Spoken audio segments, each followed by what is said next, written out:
I'm Shaylee. I'm Andrew. I'm Olivia. And this is our slideshow on taking a stand on Jim Crow laws.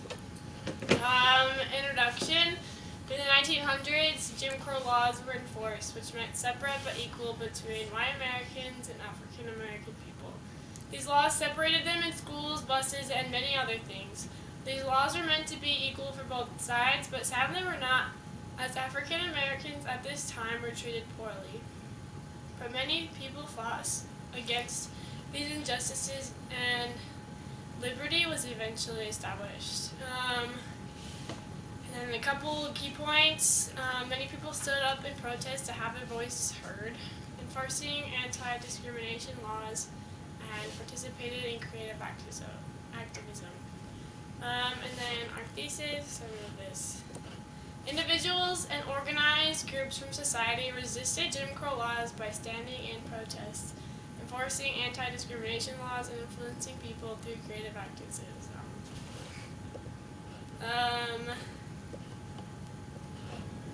Standing in protests, Rosa Parks was a good example of this. She stood in many protests, including being in many leadership roles to take a stand. Quote, "She is typically referred as a selfless individual who, with one spontaneous act of courage, triggered the bus boycott and became, as she often called, the mother of the civil rights movement." She had such a big impact on the civil rights movement and setting up for what is right, and that's a picture of her right there. Another person was W.E.B. Du Bois. Many others like him had an impact on society, but by participating in these protests.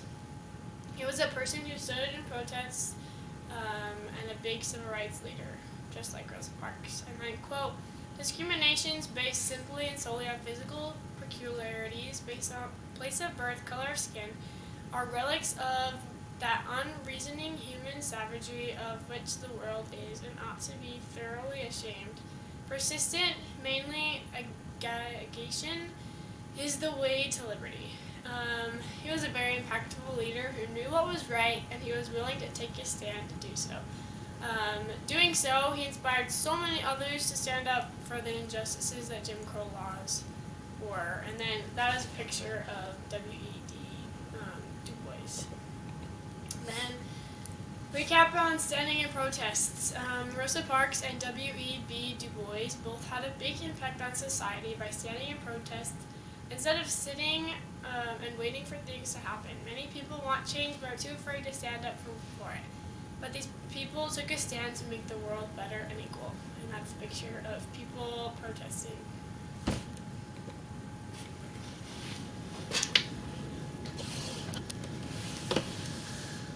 Okay, so continuing off of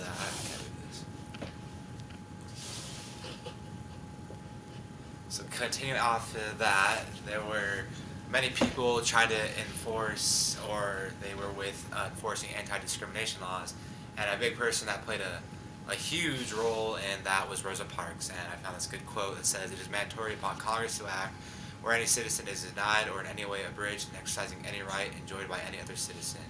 We further state that any citizen, be he white or black, who is deprived or prevented from exercising any right common to other citizens is under a condition of involuntary servitude and comes within the purpose and meaning of the 13th. So Rosa Parks obviously did not stand with the discrimination laws against her and other African Americans, so she took a stand on it. And as you can see, in this picture is a picture of where she was forced to sit on the bus. That's probably one of the most famous examples of enforcing anti-discrimination law. She wouldn't stand for it. She wanted equal rights for everybody. She wanted fair laws, and she wanted constitutional laws to be changed just so equality was everywhere.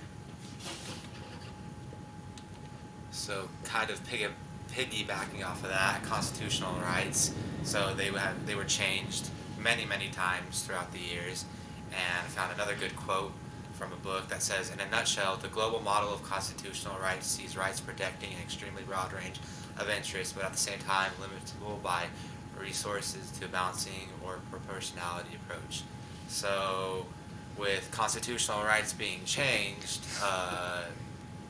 various times. Well, obviously, yeah, it was changed various times because of how unfair it was, and with constitutional rights changing, there was equality, there was rights for everyone, it was fair, and people like Rosa Parks had a huge part in that. And then this picture is just a copy or image of one of the constitutional rights being signed. So just to recap and sum it all up, constitutional rights change for the equality of people, no matter the skin. Like I said before, Rosa Parks had a huge part in that. She knew what was right. She wanted to make a stand, and her part that she played in it was humongous. I found a really good quote by her: "You must never be fearful about what you are doing when it is right."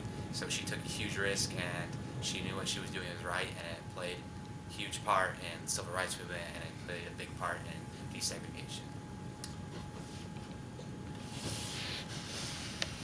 The third way that people took a stand was through creative activism. And one of those ways is by speeches. Martin Luther King Jr. gave a famous speech called "I Have a Dream," and he is famous for this because it had such a big moving impact on society. And then there's a video of a small part of his speech.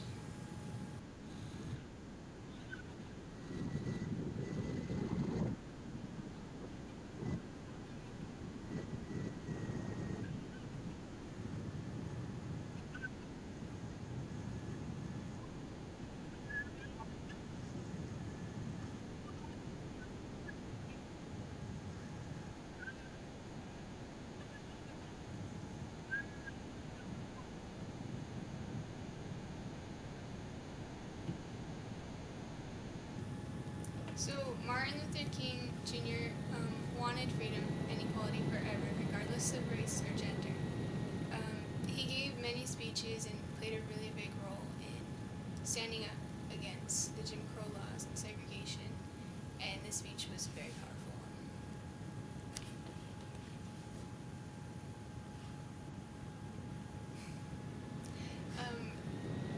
Another really important person who also gave many speeches was Rosa Parks. She gave one at the Alabama Freedom March, and in this speech she shares a moving personal story. She says, "As a very small child, I had to hide to keep from getting killed or thinking I was going to be killed. My family were deprived from the land and driven off of it after they had worked and paid for it."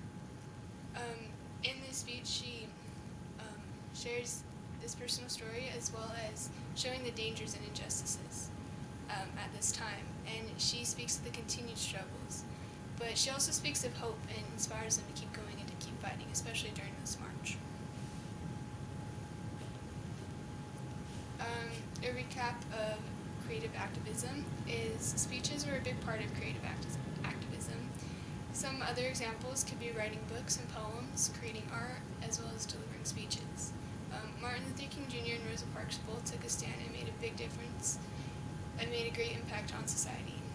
Martin Luther King Jr.'s speech highlighted the injustices in America and desire for equality for everyone. And Rosa Parks also had a very moving speech during the Alabama Freedom March, where she spoke of the struggles as well as the injustices.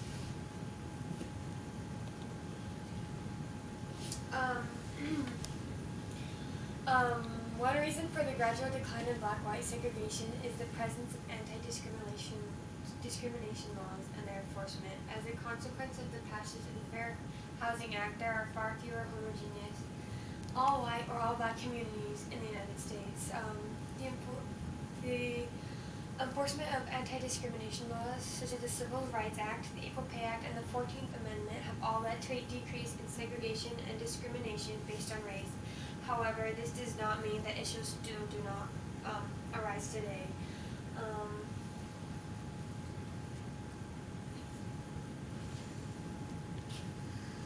The fact that these neighborhoods are no longer entirely the same race does not mean that they are truly integrated, just that the ramparts of racial exclusion are no longer impermeable. We find that the neighborhood poverty rates are highest in segregation communities of color, 21%, which is 3 times higher than in segregated white neighborhoods, 7%. Residential segregation is just one example of racial segregation today. To the right, you can see segregation based on regions.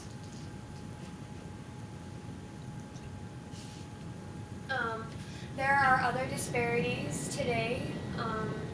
These disparities include the labor market and the criminal justice system. In the labor market, black men in 2010 relative to white men were 28% less likely to be employed and earned 31% less annual conditional unemployment. In the criminal justice system, one estimate suggests that blacks and whites used marijuana at similar rates, but blacks are 3.7 likely to be arrested. These were just examples of the discrimination in the 21st century. American society has not and may not ever completely rise above segregation.